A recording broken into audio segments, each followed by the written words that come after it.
Hey you guys, welcome back for another video. I just want to come back and show you guys really quickly my locks. So I got my establishment done on 6/20 and 6/21. I have the baby here with me, so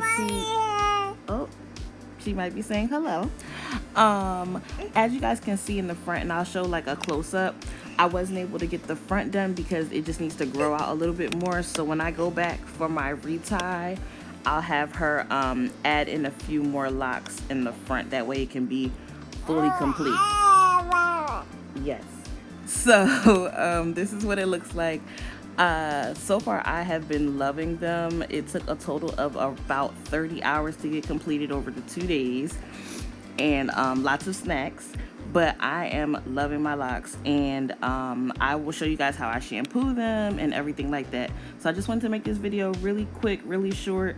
As you guys can see, I still have all of my relaxed ends. I only had about maybe a few inches of new growth.